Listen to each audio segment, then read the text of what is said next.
Hello, it's Stephen Bedard, and I want to ask the question, is the Bible inerrant? That is it without error?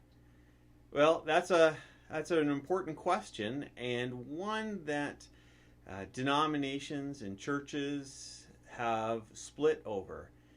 There are those who hold firmly that you must accept that the Bible is without error, not just in theology, but in history, in science, in geography.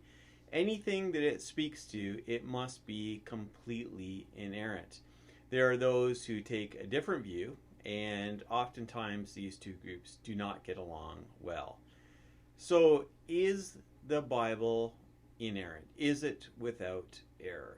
Well, it kind of depends on what you mean by an error. And I think this is where a lot of problems come about.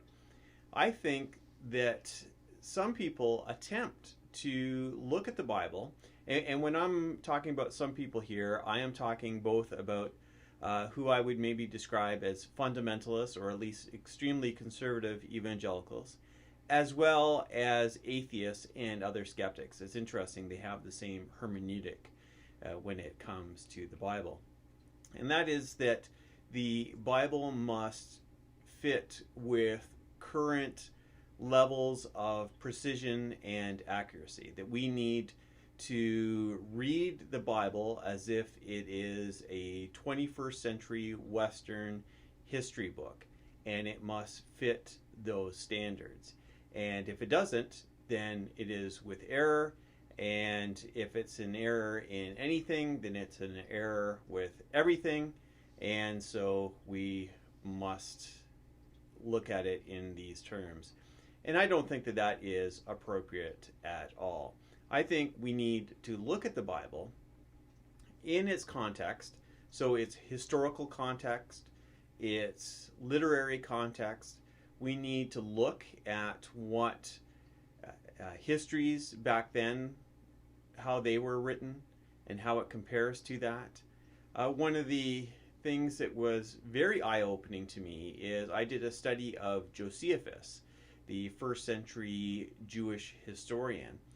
And in his two most famous books, The Jewish War and The Antiquities of the Jews, there are sections there where he's dealing with the same topic. So Antiquities is supposed to be the entire history of the Jewish people, but of course he gets into the first century because that's a part of their history, and that's the part where he's alive and he knows things the best. And so he deals with that there in Antiquities, but he also, in his Jewish War, looks at the background of that conflict.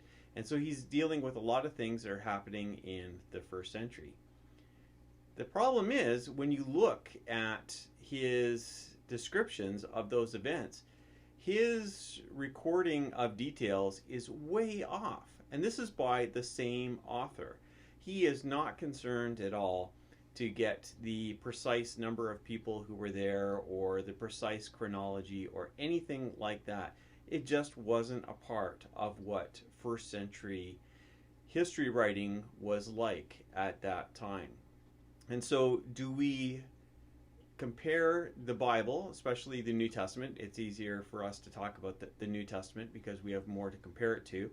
Do we compare the New Testament to something like Josephus and other first century writers of history and biography? Or do we compare the Bible to the 21st century histories and biographies that are being written right now? There are many people who want to hold to that strict level of precision, and this gets into some interesting areas. One is there are a number of people, I'd say quite a few people, who claim that Jesus cleansed the temple twice, because in the Gospel of John we find that he cleanses the temple at the beginning of his ministry, and in the Synoptic Gospels he cleanses the temple at near the end of his ministry. So therefore he must have done it twice, because they're very uncomfortable with the idea that that the gospel writers could have moved things around for their own theological reasons. And so you either have to accept that he did it twice, or accept that they are in error. They are contradicting each other, and so probably the whole gospel record of Jesus is in doubt. Well, I don't think either one of those is necessary. I think we can accept that Jesus did cleanse the temple. That was an important part of why he was crucified, and it probably happened at the end of his ministry, and that John puts it at the front because for him Jesus is very much in comparison to the Jewish temple. Another example is what do we do with the description of Peter denying Jesus? How many times did Peter deny Jesus? Well, we all know he denied Jesus 3 times, and I believe that he denied Jesus 3 times. But when you look at the records in the Gospels, there's differences in detail. And for some people, those differences are so important, again, they either deny that it happened, or they try to claim that Peter denied Jesus 6 times, because how do you fit all these details in when there's differences? It must have been happening 6 times and not 3 times. I don't think that's a proper way to be reading the Bible. So when I look at the Bible, I try to read it in its context, in the way that the original readers would have read the Bible. Would they have looked at these passages and say, wait a minute, Matthew says it this way, but John says it this way, so there's a problem here. I see an issue. I don't think that that would happen. I think that they would read it and say, hey, this is actually far closer in detail than many of our other contemporary history writers and biographers. So I actually don't really think that there are errors in the Bible properly understood. That is, I think that God gives us the book that we need without error, that we have everything we need, that God did not make any mistakes in giving us the scriptures.